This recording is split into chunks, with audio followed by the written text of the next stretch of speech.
Hey, I'm really tired, so this video is going to be kind of just like me and you just hanging out, just talking about stocks.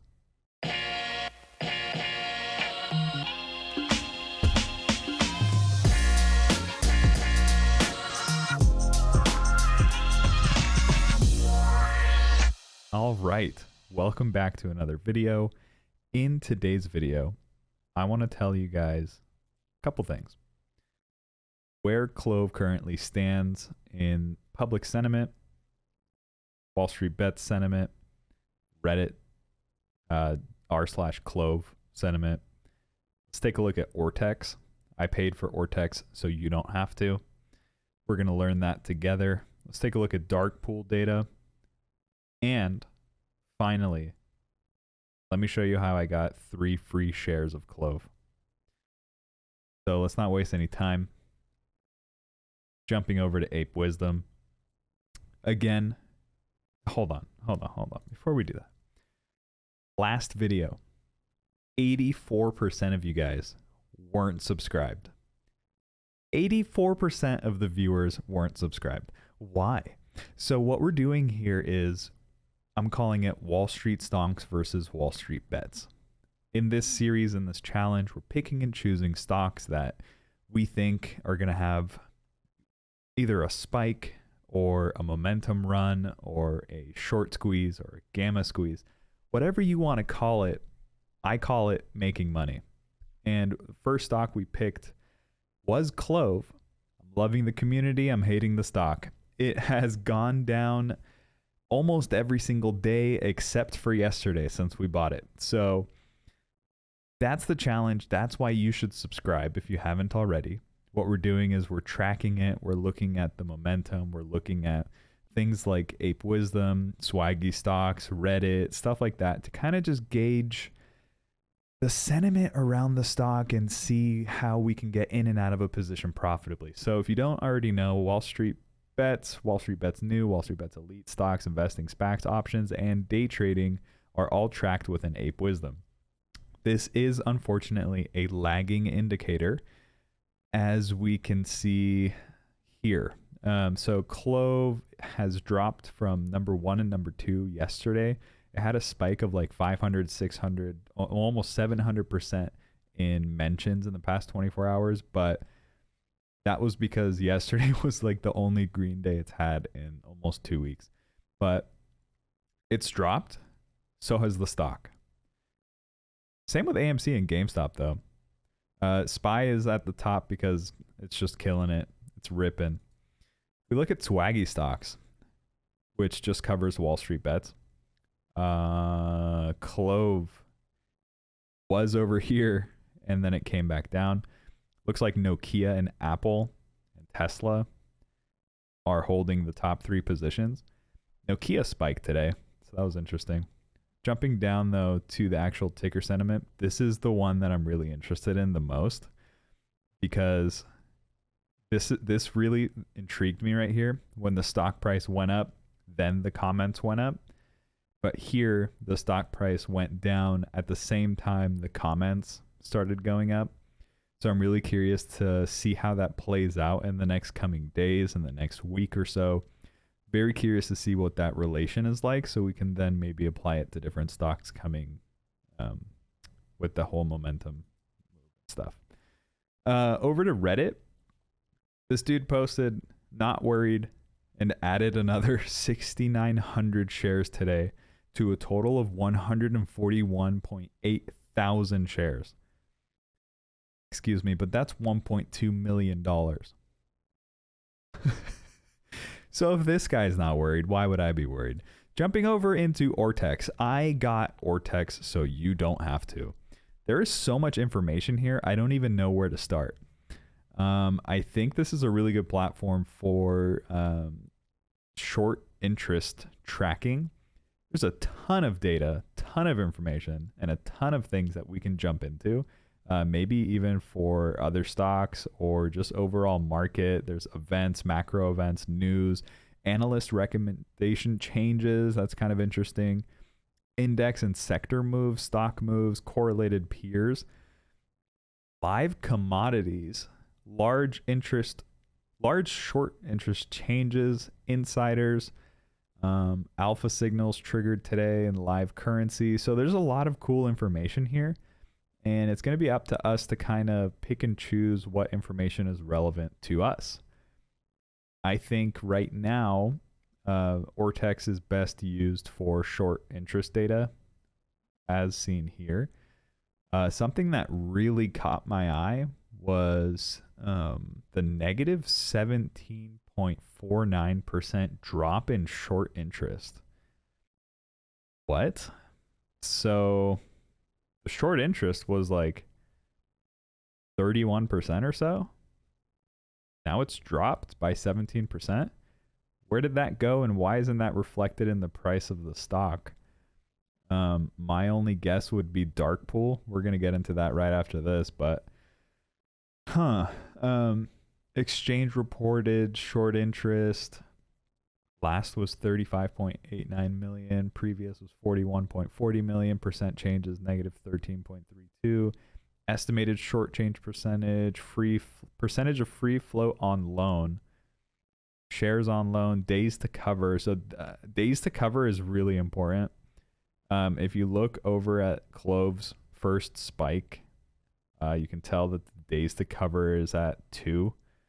We're currently at 0.9. You really do need that days to cover to go up if you're interested in the short squeeze scenario. So I'm going to keep an eye out on that. I'm going to learn more about it as well.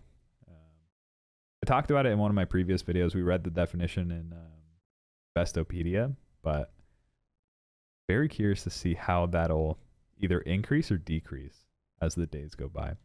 Cost to borrow has gone down, which actually could be a good thing, because if the cost to borrow goes down, that means people are going to short this even more. And then they'll be less jumpy, so you can really just load up and get ready for some sort of a squeeze. But yeah, if the cost to borrow was crazy high, any upward movement would freak everyone out and they would just exit. Jumping over to Stock Grid, where we can see the dark pool data. In my last video, I accidentally showed the dark pool data for SPY, and I was talking about it as if it was CLOV, but now we're on CLOV. It says CLOV right here, so this is the right information. Net short volume, 6.8 million.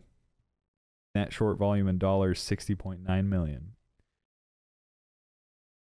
I feel like there's a lot of dark pool behind the scenes transactions that are going on here. Short interest changed 17%. I didn't see that in the stocks in the chart, but let me show you what I did to get 3 free shares today. So in my other video, I was talking about how I sold a weekly July 16 naked $9 put. Okay. So I sold that put and I collected 49 cents in premium, $49 in premium. And I used that $49 to buy 5 shares. Now, it kept dropping, but the put did depreciate in value. And since I'm selling the put, that's what I want to happen. I ended up closing that position for 40 cents. 40 cents right here. So I closed that position for a profit of $9. Now, CLOV kept dropping throughout the day, right over here-ish. What I did was I sold the next week $9 put after I bought back the one that I sold last week, collecting 70 cents in premium, or $70. That's a difference of $30. So then I took that $30 that I collected and I bought 3 more shares. CLOV started to go up. I got a little excited. Then it just came right back down. In the after hours, it's continuing to drop. So I'm not quite sure where that's going to end up. But looking at the options chain, there is a crazy amount of volume on the calls. I'm happy to see that the calls are more close to the money than those $20 calls.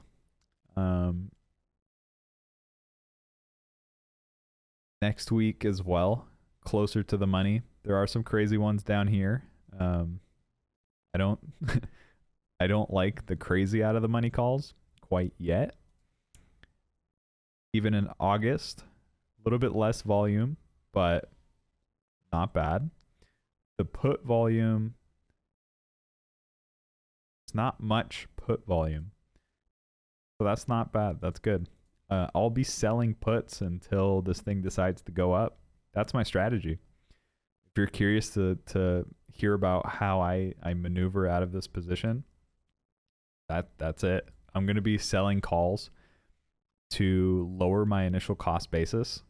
Again, we have 208 shares now, and currently down 25.72%. So how do we get out of that position? We hold. We hold and sell puts to get some cash, buy more shares, average down. We're currently at $11.87 cost basis for the 208 shares. And then if it really just starts to pick up from there, we sell calls. Best case scenario, we sell enough calls to make up the capital that we spent to buy this stock. If that's the case, then we just have free shares of CLOV that we can hold forever. Worst case, if CLOV just refuses to get some sort of spike up and we can't sell calls, we'll just keep selling puts, keep selling premium, and keep collecting shares until it gets to a point where we can then sell those shares and just make them free. There's a lot of different ways to play these momentum stocks. I do have my eyes open on other stocks as well, but I'm enjoying this journey with CLOV for now. If you guys have any suggestions on the best ways to play these different stocks, I'm very open to hearing it in the comments. I don't know if you guys have noticed, but I've responded to pretty much every single comment on all of my videos. So feel free to have an open dialogue with me in there.